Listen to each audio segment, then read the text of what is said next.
In this video, we're going to be doing a Celsius stock analysis. Trapped in the concept, falsely accused, was used, and misled. I'm hoping you can rest in peace. Welcome back, guys, and as I already said, we're going to be talking about Celsius in this video. We're going to be doing an entire stock analysis of it. We're going to be giving my thoughts on it, what I like, what I dislike, what the company is, what they're doing, all those things. But before we even get into that, there's one thing I really want to talk about and address, and that is, where have I been? I went from posting 3 videos a week for the last 6 months or so to completely disappearing, falling off, and you guys really haven't heard from me in about a week. And this is because I really want to scale back what I'm doing, and I really want to focus on putting all my time and effort into one super quality, in-depth video a week. And I feel like this is overlooked a lot in business. I feel like people don't notice that sometimes businesses need to take a step back in order to take 2 steps forward. Some guys like Gary Vee, he's a very common one that comes to mind. He might be saying, you just need to grind 24/7, just put your head down and work. Well, although I do agree with that to some degree, I'm also kind of in the camp where it's like, if you just put your head down and work and you just keep moving forward, if you don't look up, you might not even know you're going really in the wrong direction. Anyway, I may entertain the idea of 2 videos a week once I get used to this new editing style and putting more time and effort into these videos. Not that I already wasn't putting a ton of time and effort into the videos,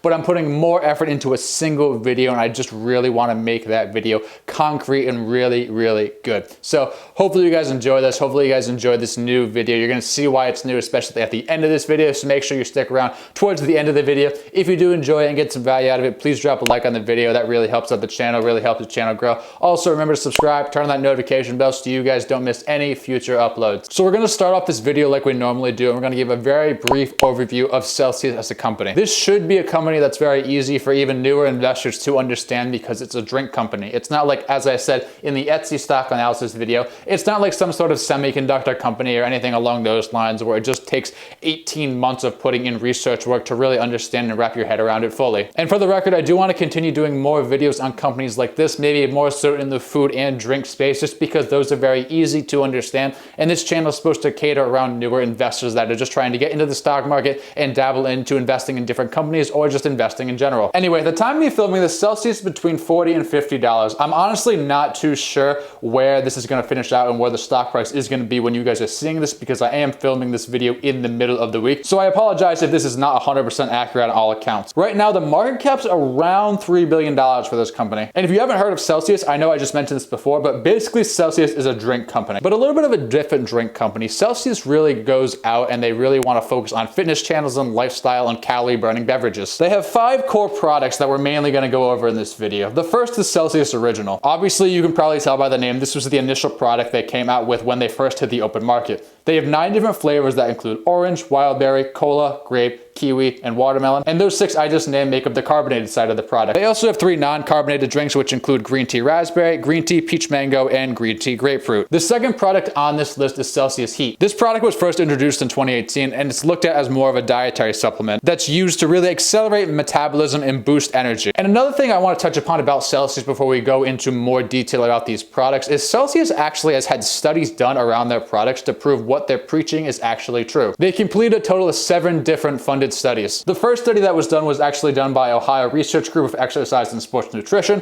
which included 22 participants randomly assigned to ingest a 12-ounce serving of Celsius and on a separate day consume a 12-ounce serving of Diet Coke. The remaining studies were conducted by the Applied Biochemistry and Molecular Physiology Laboratory of the University of Oklahoma, the first one being done back in 2007. One of these studies included 60 people, half male, half female, of average weight when taking into consideration age, sex, height, and all of those different demographics. Half of these people were given a Celsius drink and half were given a placebo drink before their workouts, and they just looked and saw what happened to these participants' body fat, heart rate, and all different components over a 10-day period. And not to bore you with too many details of this study, I'm really not going to do that, but basically to sum everything up, those who took the Celsius drinks as opposed to the Diet Coke or the placebo, they actually saw an increase of 100 to 140 calories burned over the course of 10 days. And I actually read a couple of these studies myself, and they were actually pretty interesting, and they seem to really be backed by what the company's practicing and preaching. Anyway, getting back on topic topic here. So Celsius Heat. Celsius Heat includes 2,000 milligrams of L-citrulline and 300 milligrams of caffeine. They have a total of 8 different flavors. They're all carbonated. They include apple jack, orange sickle, infra punch, cherry lime, blue pomegranate, strawberry dragon fruit, tangerine, grapefruit, and jackfruit. The third product we're going to talk about this list is Celsius BCAA and Energy. This product was first introduced in 2019 and it's supposed to help with muscle recovery as BCAAs are. According to their website, it looks like they have 3 main flavors of this product, which include tropical twist,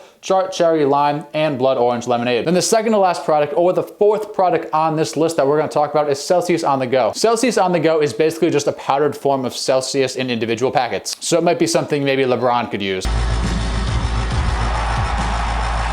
This product does have 5 different flavors, which include dragon fruit lime, cranberry lemon, coconut, orange, and berry. And the fifth and final product we're going to talk about in this video is Celsius Stiva. This product was also introduced in 2019 and it comes in 6 flavors. 3 sparkling such as grapefruit, cucumber lime, and orange pomegranate. And then 3 non-carbonated, which include pineapple, coconut, watermelon berry, and strawberries and cream. And if you look at these products on Amazon, they actually do get really great reviews. It looks like most of their products that I'm seeing get 4.5 to 5 stars, which to me as an investor is super promising that consumers are going to continue to purchase this product, because I know me personally, when I buy something on Amazon, I always go to the reviews and look at it to see what other people are saying about them. Will I always buy them based on what they're saying? No, but it gives me a general idea of how good this product actually is. Going a little bit more into detail about the company here, they also do own Funk Foods, which they acquired in 2019. This company is supposed to help distribute and expand elsewhere into Europe. They also sell products such as protein bars and supplements in Finland, Sweden, and Norway. And one of their protein bars actually that was launched in Finland actually ended up becoming the #1 selling bar in the country. Now that we've kind of gone over the company in a little bit of detail, we have a little bit of background knowledge under our belt now. Let's start to go over some of the earnings and financials of the company. We're going to start with the balance sheet, and then we'll go into the most recent fourth quarter earnings, and then we'll go into the 2020 full year earnings. On their balance sheet at the end of 2020, they did have 93 million in current assets. That includes a very healthy green 43 million in cash. As for their liabilities, it really doesn't seem like they have a ton on there, to be perfectly honest. The leases aren't that much. They're not that important in my opinion. I know some people don't even think leases should be part of the liabilities, but I digress. They don't have any real debt on their balance sheet, to be perfectly frank, I guess you could say, because the only debt they really had was from Funk Foods, which they actually paid off pretty recently. It does look like a little overvalued right now, but this is a very fast growing company with a PE ratio of over 400. But when you take into consideration the balance sheet, they have a decent amount of cash. They have no debt. I calculate a PE ratio of around 350. Still overvalued, but not as overvalued based off that metric. Now let's move on to the full year 2020 numbers as well as the quarter 4 numbers. Starting off with the quarter 4 highlights, revenue overall was up 48% year over year to 35.7 million from 23.1 million in quarter 4 of last year. Domestic revenue grew 67% to 28.4 million, up 17.1 million year over year. The company also hit record gross margins levels in the quarter, totaling 48.9%, but there's a twist. When actually excluding outbound freight, which is what Monster does as well, these margins actually end up being 54.7%. Net income for the quarter was up 1.7 million and adjusted EBITDA was up 3 million for the quarter for a lovely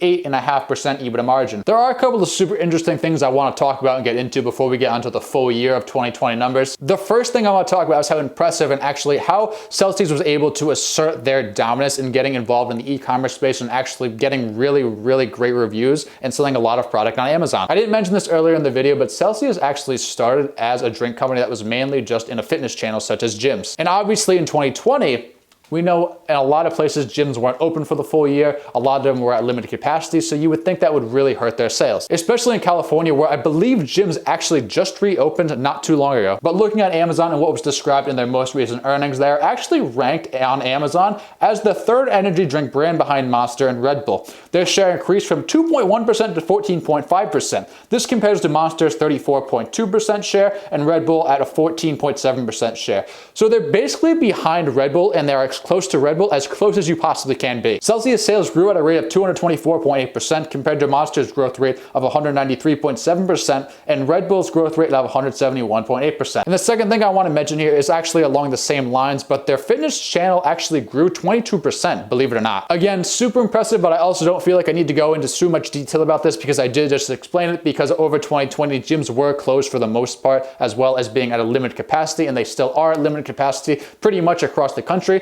So it's actually really impressive and really super healthy and a big W in my book that they're actually growing the fitness channel like that. Switching gears here and going to their fiscal year 2020 highlights, a year I'm sure a lot of people want to forget. They did increase revenues to $130.7 million, up from $75.1 million in 2019 for a 74% increase. Sales in North America were up to $95.5 million from $59.7 million for a 60% increase. International sales were up to $35.3 million from $15.5 million for a 131% increase. Their gross margins were up to 46.6% from 41.7% in 2019. And again, as we talked about before, these margins can actually be deemed as 53.9% when excluding outbound freight. Their EBITDA had a very healthy $15.3 million, up from $4 million in 2019 for a 283% increase, and net income was about $8.5 million, which was actually down $10 million year over year.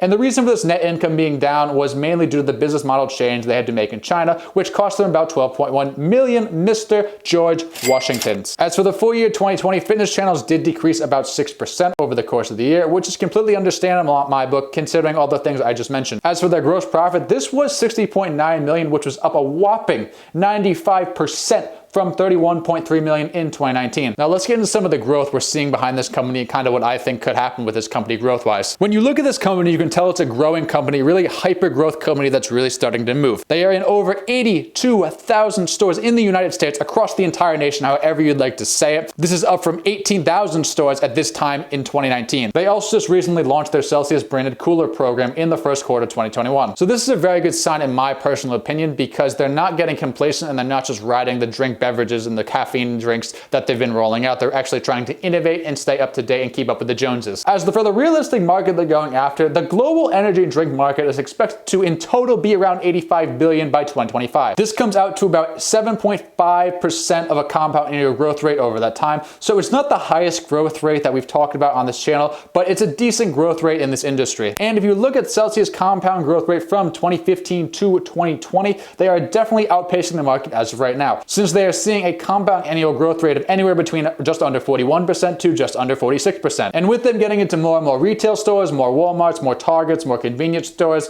as well as the products from Funk Foods continuing to be rolled out, I can see why there's some optimism behind this company. So now we're at the point of the video where we're going to kind of go into things I liked and disliked about the company, and this isn't going to be too eventful, so I'm just going to keep it short and sweet because it is a drink company. It's pretty easy to understand if any of you guys are doing your full research, which you should be doing. You're honestly probably going to see similar things. So first off, it's a growth beast. There's no denying that. It's supposed to grow approximately 40% over the next 2 years. Is it going to grow 70% like it did this year? Probably not, in my opinion. But when you look at some of the competition, right? Pepsi's projected to grow between 6 and 7% this year and then under 5% next year. Coca-Cola is projected to grow around 11% this year and under 6% next year. Monster, which is probably the biggest competitor that I'm going to talk about on this list, they're projected to grow 14% this year and just under 10% next year. So they definitely have potential to outpace the competition and they grow their revenues a lot faster. I'm actually kind of surprised at that 11% behind Coca-Cola. That's pretty impressive for them.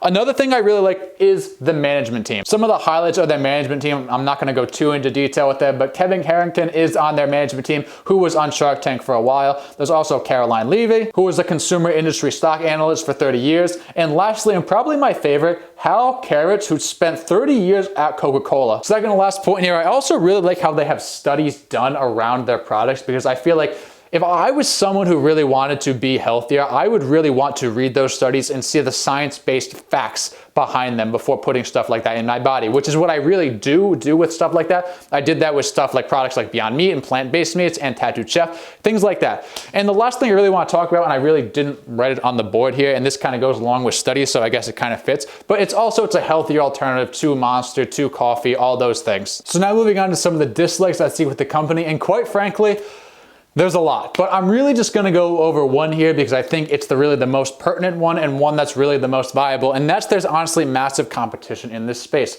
On top of Celsius, there's Coke, there's Pepsi, there's Monster, there's Red Bull, and you also have to remember there's also people that drink coffee and tea. So that puts Starbucks and Dunkin' into the equation. So in addition of trying to pull market share from these brands that are already established, like, ask someone, go through your phone and ask 10 people. Ask 10 people if they know Celsius. I guarantee you'll probably find one that says they don't. I have a friend who's in the fitness industry. I actually asked him the other day, I'm like, what do you think of Celsius? He didn't know what it was, and he's in the fitness industry. Not that there's anything wrong with that, but still, just saying there's a lot of people that don't know what it is. But I'm sure if I asked my friend, or if I asked anyone else, do you know Coke? Do you know Pepsi? Do you know Monster? Do you know Red Bull? Do you know Dunkin'? Do you know Starbucks? I'm pretty sure everyone on that list people have heard of. So is it really realistic for them to pull market share from all of those companies? I'm really not sure, to be honest with you. And some of you guys might be saying, well, I'm comparing this to something like a growth monster such as Tattooed Chef, for example, in a growing industry. Well, companies like Beyond Meat and Tattooed Chef, they're a little bit different because although they're in the food industry and that is a competitive space,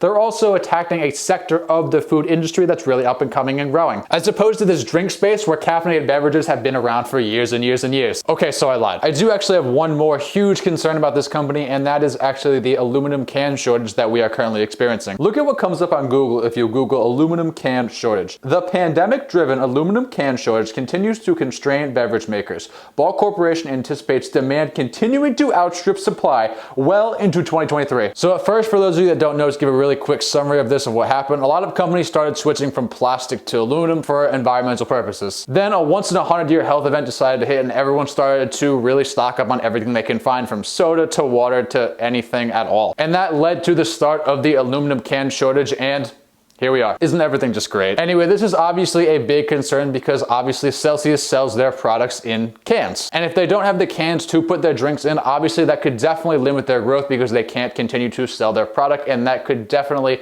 hurt the revenue that they end up bringing in. So although these concerns do seem pretty small and pretty simple, they are huge, huge concerns, and there's definitely concerns that you should take into consideration before you invest in this company. Now, usually this is the point of the video where I give my final thoughts, if I'm buying, if I'm selling, or where I'd like to buy this stock, the price I would like to buy this company at, but we're gonna do something a little bit different here, so come with me.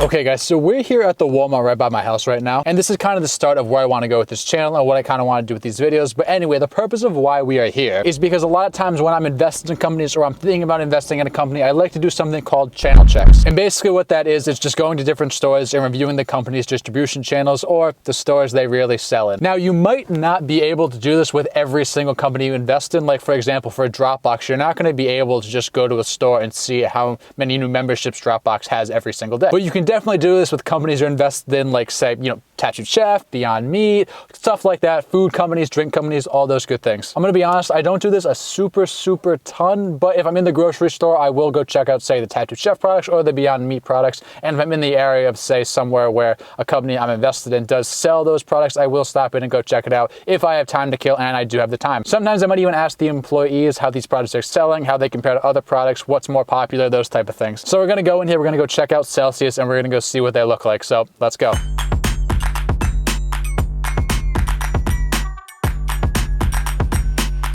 Okay guys, so we did strike out there. We did not do too well in that Walmart. They didn't have any. I did look around, I did look at the front, I did look at the back. I really looked everywhere, they just didn't have them, which is understandable because obviously Celsius is still distributing all over. They actually don't have Tattooed Chef in this Walmart either. I did look for that, they didn't have that. They haven't had that at all yet, so I'm really excited for when that comes through and they do get that here, so I can do channel checks here as well. But we are gonna check out one more store. I know they're gonna have it, and yeah, let's do it. Okay guys, so we are here at CVS, again, right by my house. This is right down the street from the Walmart. I know they are gonna have the Celsius here, so we're gonna go in, see what flavors they have, see how they're selling, and just compare to everything else.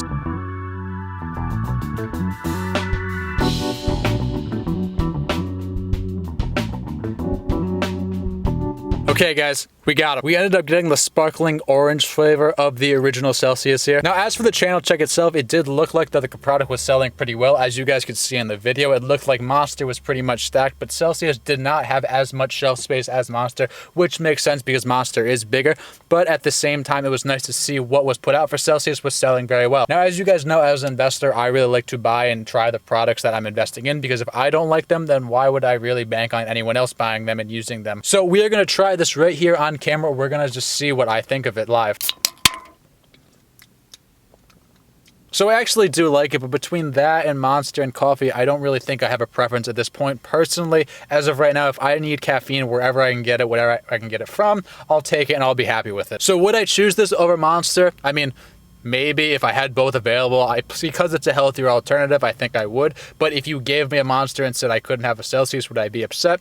Probably not. Anyway, to wrap up the video, final thoughts here. Am I gonna buy Celsius stock? Honestly, right now, I'm not gonna buy Celsius stock. I personally still think it's a little bit overvalued. I'd like to get it somewhere around $2 billion in the market cap, so that would put this at about $30 a share or so. So it is something I'm gonna keep my eye on, but not something I'm buying right now. And if you are buying it at its current levels between $40 and $50, then hopefully you have a long-term outlook and you're gonna hold this for at least 5, maybe 10 years or so. But as always, make sure you're doing your own research and your own due diligence, because I'm just a random guy talking to you in my car in the CVS parking lot. Anyway, guys, in saying that, that's gonna be it for this video. Thank you so much for watching. I really appreciate it. I hope you enjoyed how I decided to switch this up and what I'm doing. I really have a lot of creative ideas I'm gonna do with this style of video, so make sure you stick around. Again, if you did enjoy it, please drop a like, maybe consider subscribing, turning on that notification bell so you don't miss any future uploads. Let me know in the comments what you thought of this video, if you like it better. If not, I'll go back to the old style, but let me know what you guys thought in the comments, and I will see you guys in the next video.